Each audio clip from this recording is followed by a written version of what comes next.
Good morning, my friends, and welcome to this episode of Healing Your Codependency. I'm Marshall Burtcher.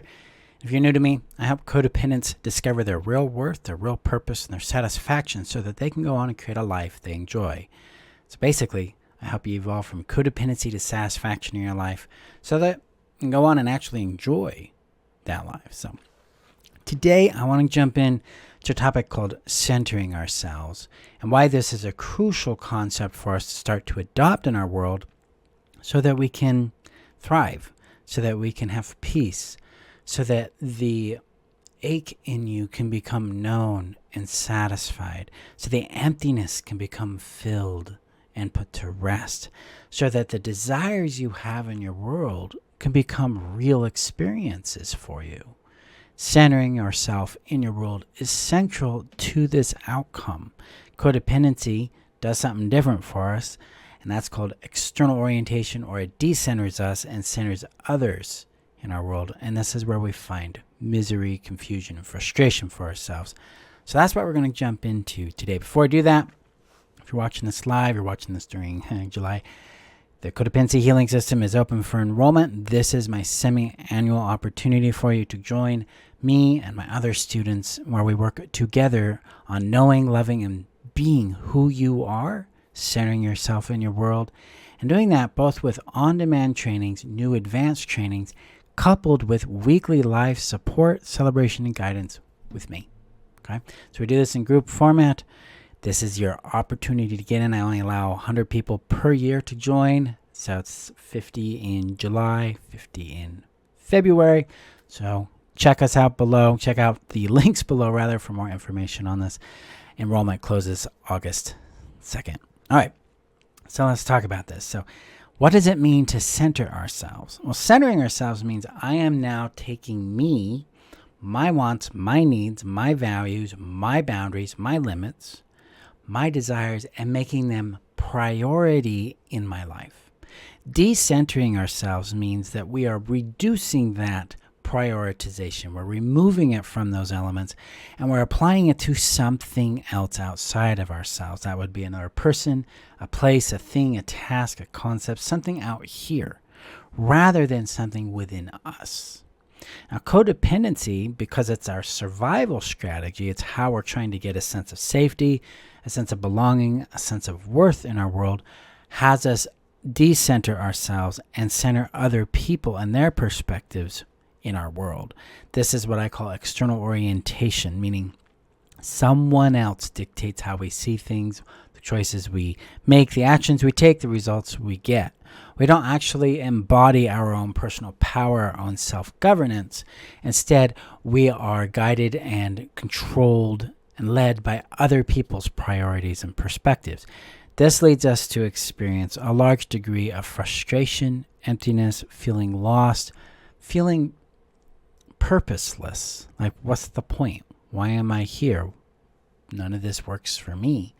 It also leads us to burning out in our healing efforts, because we're typically, if we're healing with this external orientation in mind, we're healing so someone else will be different.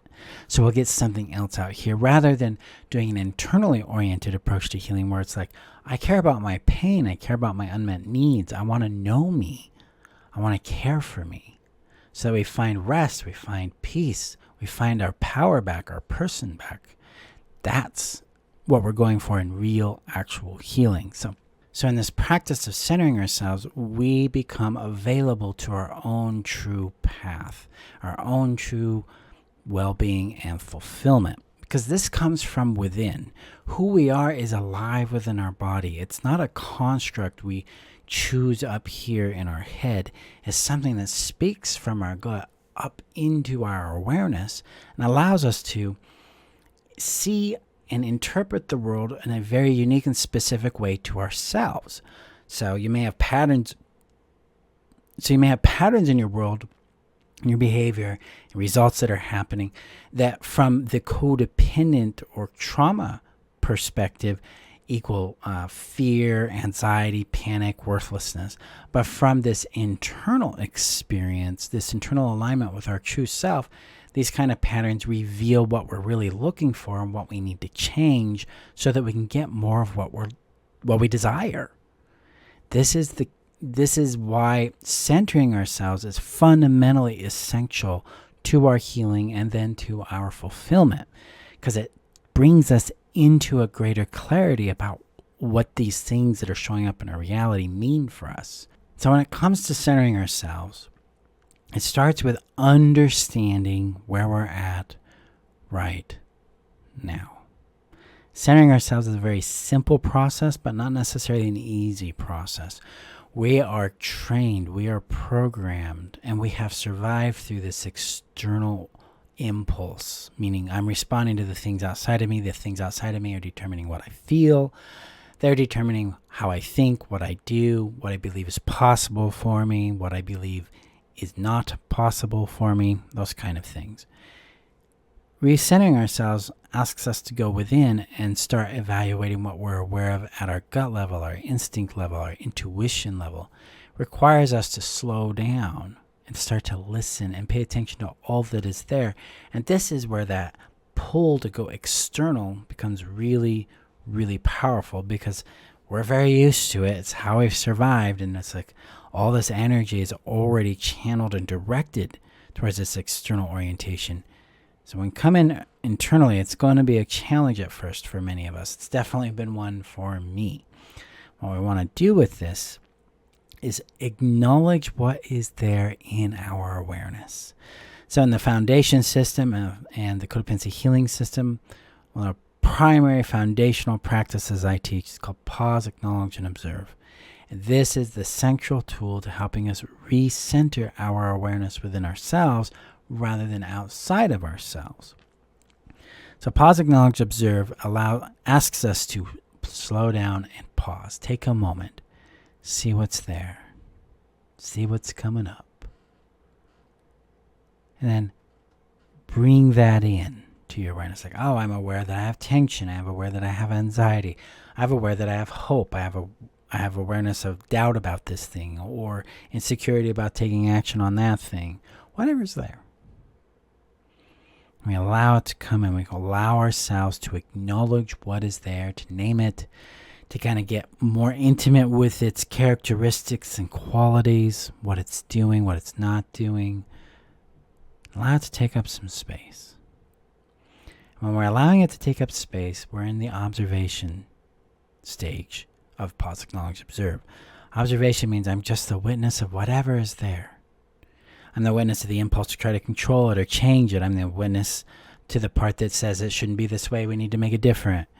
I'm a witness that's fine with what's there, or scared of what's there, really likes what's there, wants to control it or grasp onto it. Whatever's there, we're observing what this is doing. This allows our mind and our body to reconnect, and then it allows all the information that is there to move through. So it moves from in front of us, through us, into behind us. That's allowing us to clear the channel of our awareness and then see what else begins to arise for us. This is where we start hearing other perspectives that are alive within us. This is where that intuitive or instinctual voice shows up for us. This is where we become more aware of what we really don't want, even though we had this big impulse 3 seconds ago to really get that thing. We're becoming more attuned to ourselves, more internally oriented, more centered in our world.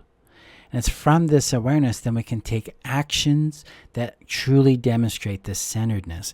Centeredness requires us to act in ways that keep us in the center of our world, which means I am going to say no to the thing that I don't want or doesn't work for me.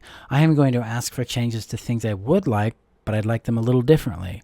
I am going to say yes to the things I want, the desires I have. I'm going to learn how to accomplish them. I am going to take risks for my well-being, for my satisfaction, for my fulfillment. I am going to maintain my boundaries despite how uncomfortable it is. I'm going to learn how to walk with discomfort and walk through uncertainty with curiosity. This is what it means to center ourselves, as we're taking actions that bring benefits to our world that we like. Not that person A or person B like, but that we like despite whether or not person A or person B likes them.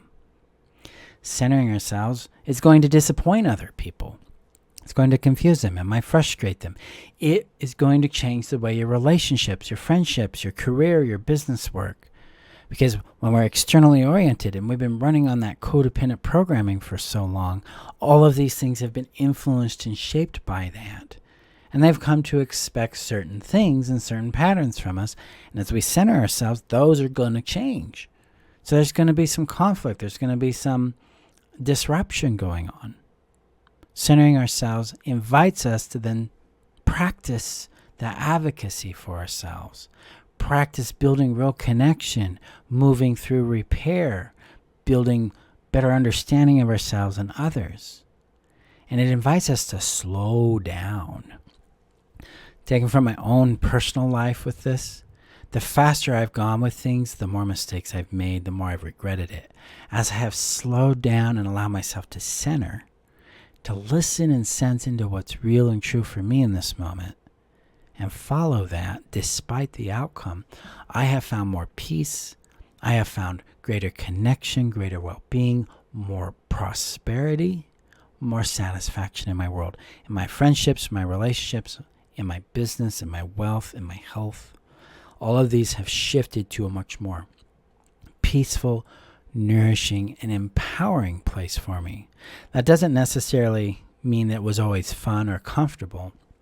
There's a fair amount of discomfort in this process, and that discomfort is my investment in my future comfort, in my future satisfaction. I'd rather have the problems that come with being more centered and aligned in my work and in my finances, in my relationships, because now I'm choosing things that are deliberate for me, rather than the problems that come by fawning and pleasing and appeasing and becoming lost in other people's worlds. See, centering is about power, and it's about loyalty and trust in ourselves and advocacy for ourselves, so that our reality starts to reflect back to us things that we enjoy, things that we value, things that matter to us, that are important to us.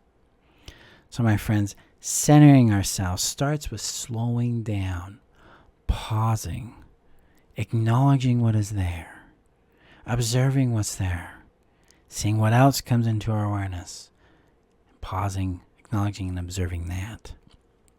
And then doing the work to come and know, be, and love who we are from this awareness, especially our intuitive awareness, the movements and nuances in our body in response to things around us, so that we can understand our true identity, embrace our real power, so we can go out and create our real purposes in our world. Ultimately, that leads to actions that keep us centered, saying yes to things that we like and want, saying no to things that we don't, negotiating change that would fulfill us and them. This is what centering means. It's a simple thing, and it's a lifelong practice that in application is not so simple, right? There's a complexity, especially with emotion, especially when we're coming from trauma, things like that. Now, a bit on centering ourselves in trauma. Trauma is naturally decentering. We've lost our center of gravity. We've lost our footing. We are in reaction to the world acting upon us. So how do we recenter in that?